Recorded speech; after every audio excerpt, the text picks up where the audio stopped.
In the beginning. Be generous, be spirited, and you'll lead a happy life. There was a king of Sweden called Gylfi. He knew a great deal more than most men and women, because he listened to storytellers, because he was curious and had a good memory. He knew that there were 9 worlds, and that these worlds were on 3 levels, like 3 huge platters suspended one above the other, with an enormous space between each of them. He knew the top level was called Asgard, and the middle one was Midgard, and the bottom one was a dark world called Niflheim. King Gylfi knew that Asgard was where the gods and goddesses lived, and that unless you could fly like an eagle, or a falcon, or maybe a lark, the only way you could get there from Sweden was to cross the swaying road, the 3-strand rainbow bridge Bifrost. He knew that human beings and all kinds of animals shared the middle level with the frost giants and the rock giants who lived far away to the north, and with dwarves who lived in potholes and caves and rock fissures. And Gylfi had heard that dead men and women lived in the freezing underworld of Niflheim. A hard ride, 9 days and 9 nights downward from Midgard.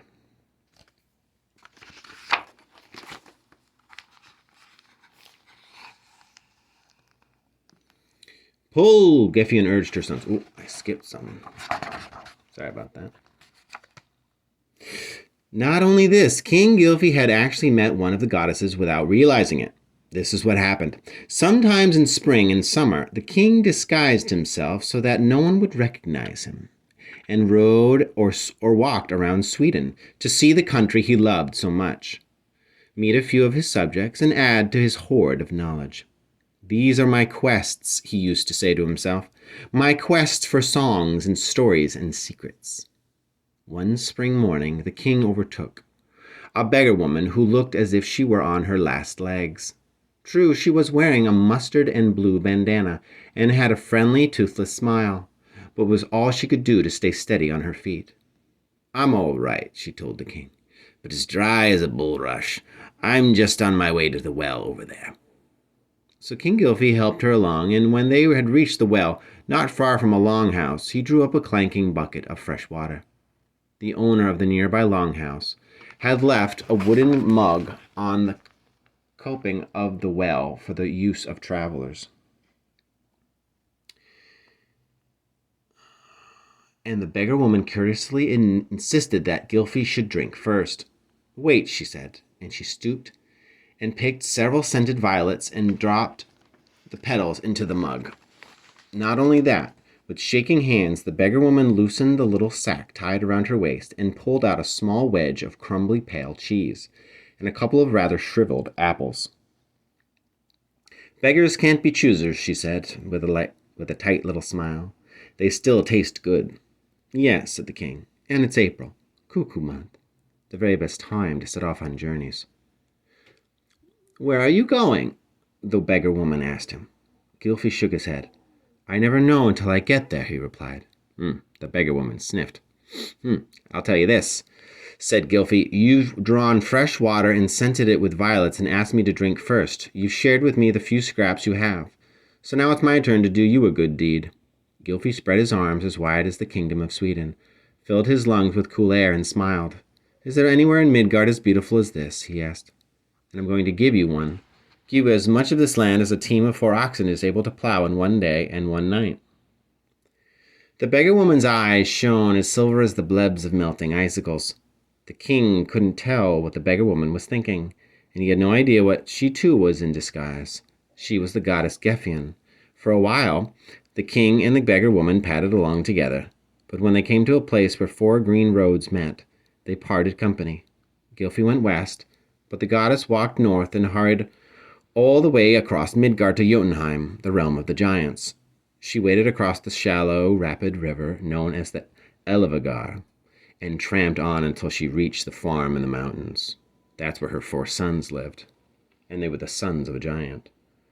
I've got a job for you, their mother told her sons, and used magical words. She changed them into 4 massive oxen, and when they bellowed, they made such a noise that you would have thought they were trying to raise the floor of Asgard. The goddess harnessed the oxen and led them straight back across the Elvagar, and then through Sweden to the shining green plain. There she yoked them to a plough with a large coulter, and put them to work.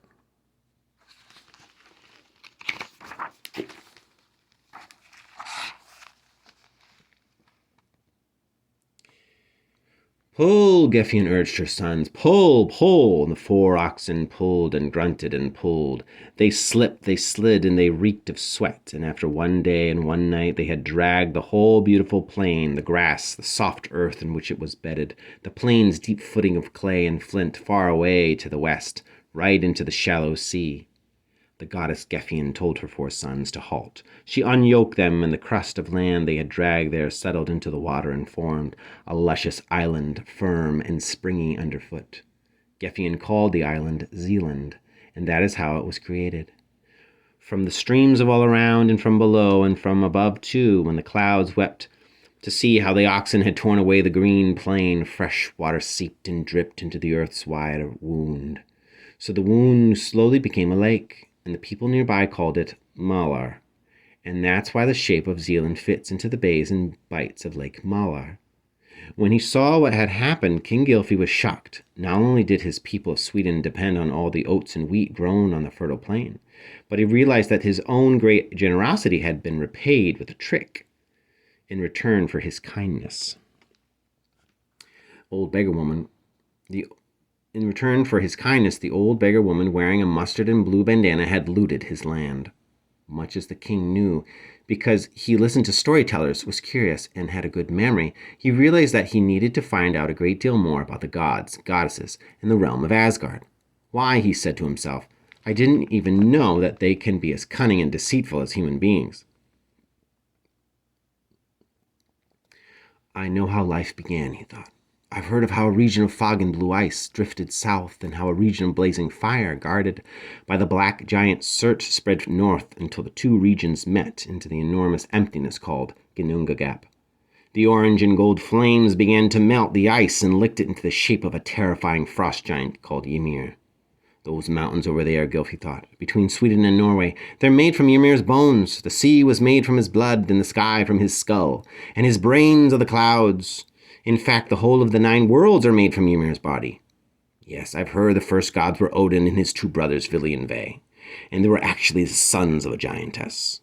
One day they were walking along the foreshore, and they came across a fallen elm tree and a fallen ash tree. Odin raised the 2 bedraggled trees and breathed the spirit of life into them. Then Vili offered them keen wits and feeling hearts, and Ve gave them the gifts of hearing and smell and speech. So everyone in Midgard is descended from those 3 gods.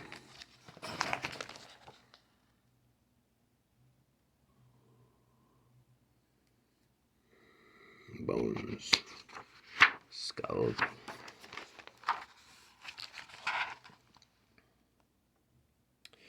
But much as I know, thought the king, I still know so little. I want to find out more about the other gods and goddesses, especially Thor, the god of thunder, and how he fights against the giants. The trickster Loki, too. I want to know more about him and his practical jokes. So, in that same spring season, King Gylfi set off alone from Sweden.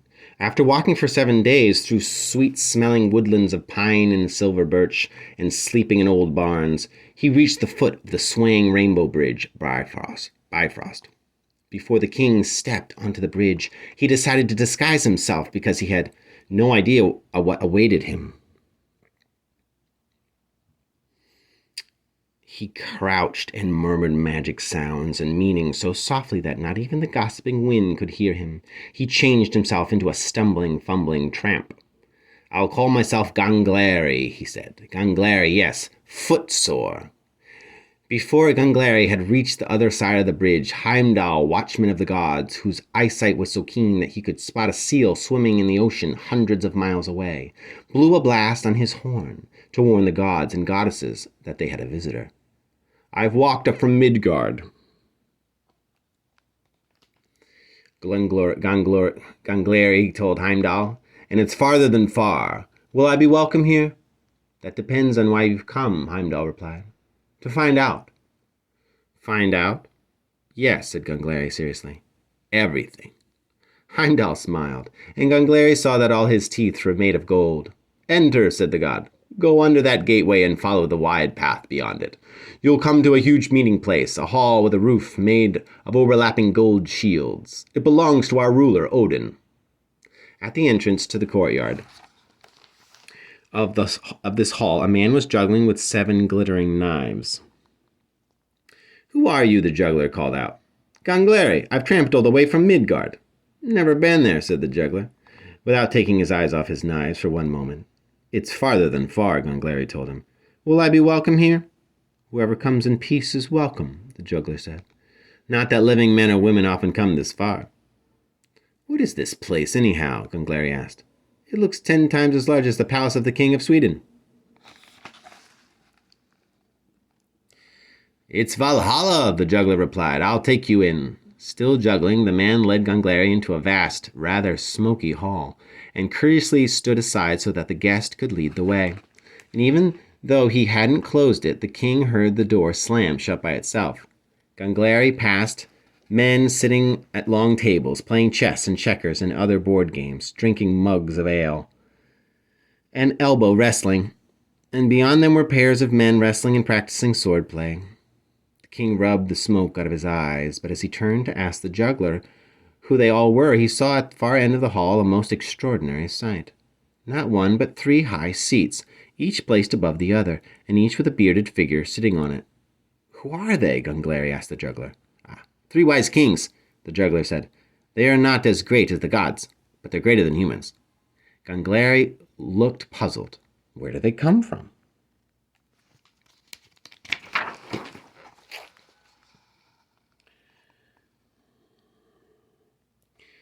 I cannot say, replied the juggler. The wise ruler on the lowest seat is called High One. High One? The middle one is just as high, and the top one is third. Third? Replied Gangleri, frowning and smiling and shaking his head all at the same time. You could say they are all 1 and 3, or that they're 3 and 1, depending on how you look at it, said the juggler. He laughed and still juggling, turned his back on Gangleri and walked out of the hall. I don't know what you mean, Gangleri said to himself. What's the difference? Then Gangleri picked his way up to the hall, and the 3 wise kings gazed down at him. Whoever you are, said High One, you are welcome to eat and drink with us. Gladly, said Gangleri. I've come from farther than far. Farther than far, High One repeated. Why? What do you want? Answers, replied Gangleri. Even before I eat or drink, I must have answers, but my questions aren't easy ones. Is there anyone up here likely to be able to answer them? You've come to the right place, High One told him. If we can't answer them, no one can. Step forward, please. I know there are 9 worlds on 3 levels, Gangleri began, and I know the gods and goddesses live in Asgard. But can you tell me, who is the foremost of all the gods? All-Father, said Justice High. Odin, the god of inspiration, god of magic, god of brave warriors. He and his brothers Vili and Ve created man and woman from 2 fallen trees they found on the foreshore between the round earth and the ring of the sea. Serve Odin as children serve their fathers. For 9 nights he hung on the great ash tree, Yggdrasil, to win the knowledge of the magic runes. And at the well of Mimir he sacrificed 1 eye to win yet greater wisdom, High One added. Odin, yes, rumbled the third from the topmost seat, but he has 100 other names, the Terrible One, and Shouter, and Spear Shaker, Flame-Eyed, and Deep Hood, Death Blinder, and Magician, and... That's a devil of a lot of names, Gangleri interrupted him. Who are the other chief gods?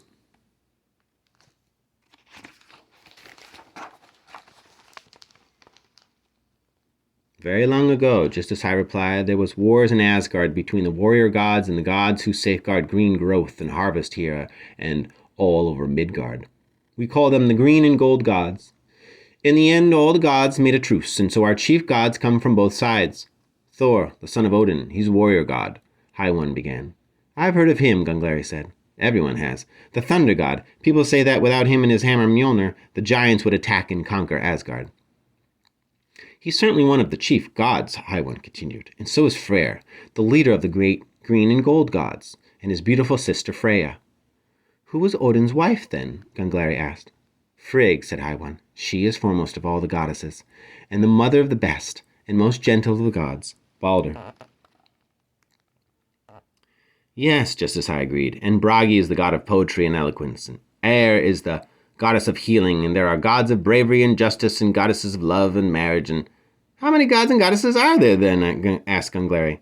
13 gods and 13 goddesses, High One replied. Third cleared his throat. Not forgetting Loki, he said in his deep voice. Yes, I've heard of him too, and how he plays practical jokes and makes everyone laugh, Gungleri said. Loki is not altogether a god, Third explained. He's the son of the giant Farbauti, but he lives with the gods. He can shapeshift and make himself as small as a fly, and it's true that he used to make everyone laugh. For a long time, just as High said, Loki kept getting the gods into trouble, but he always helped them get out of it. But that has changed, said Third in a low voice. Loki has changed. He has become bitter and cruel. He is the enemy of the gods, and they have imprisoned him. For a while, the three kings sat in silence, and King Gylfi, disguised as a tramp called Gungleri, stood in silence. Then High One showed his palms to Gungleri. You are welcome to eat and drink with us, he said. Gladly, said Gungleri. But first, you said the gods and goddesses shape and guide the lives of human beings in Midgard. They do, agreed High One. But are they friendly with some of the giants too? And with dwarves? The elves? And what about the dead?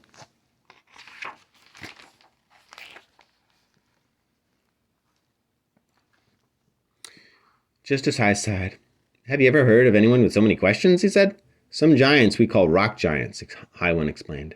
And some we call frost giants. And they're all as bad as each other. Brutes! Numbskulls! What they want is to destroy all the gods and goddesses, just as High added. And yet, rumbled Third, I was coming to that, just as High interrupted him. A few gods and giants have made friendships and even fallen in love. Have you heard of the goddess Geffion? High One asked. Geffion, yes, Geffion, he mumbled. She has 4 sons, and their father is a giant. Blunt as bludgeons. Just as High went on, that's what giants are, brutal. But the dwarves? No dwarf ever does anything for anyone else, High One told Gungleri. Not even another dwarf. They're lustful and grasping and greedy, especially for gold. Not every god is wholly good, Third explained, and not every giant or dwarf is wholly bad. Think of who you are at your best, Gungleri. That's when you're most godlike. Now think of who you are at your worst. That's when you're most like giants and dwarfs. That's when Third's last words were drowned out by a clang and a clatter in the body of the great hall of Valhalla. Gungleri turned around and saw that dozens of men had gotten into their feet, shouting and were overturning benches. Then they bunched into a scrum, shouting and fighting.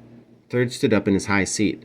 He raised his right hand, and almost as suddenly as the uproar had broken out, it began to subside. These men are heroes, Third told Gungleri. When they were killed on the battlefield in Midgard, they were chosen to live again here in Valhalla. Chosen? Asked Gungleri. Who chooses them? Odin's beautiful young women, the Valkyries. They bring the bravest warriors back here to Valhalla.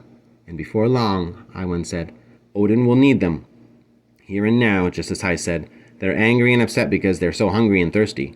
They can't begin to eat or drink, though, not before any guest in this hall has begun to eat. Ah, exclaimed Gungleri, shaking his head. In that case, I must ask you later. We've already told you more wonders than we've ever told any other human being, High One announced. We'll tell you no more. Gungleri lowered his eyes. Just one last question, he pleaded. I've heard...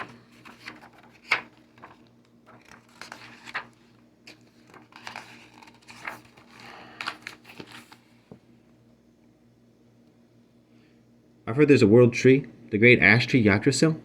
No one can say when it was a seed and a sapling, just as High replied, but we know it has 3 roots, one here in Asgard, one in the world of giants, and one in Niflheim, the realm of the dead. We call it the world tree and the guardian tree, High One said, because its branches spread over the 9 worlds, and it cares for us and guards us all. As we have explained, said Third, All-Father hung from the tree for 9 nights, and when he came back to Asgard, he told the gods, I hung from the wind-swept tree, the gallows tree. My side was pierced with a spear. I was a sacrifice to Odin, myself to myself. Gungleri shook his head in wonder, and he told the gods. Third added that he had learned 18 magic runes. All the gods meet beside the topmost root of Yggdrasil, just as High continued. They meet there each day and consult with the 3 Norns, the 3 women who decide when each human being will be born and what will happen in their lives, and when they must die. Must whatever begins also end? Asked Gangleri.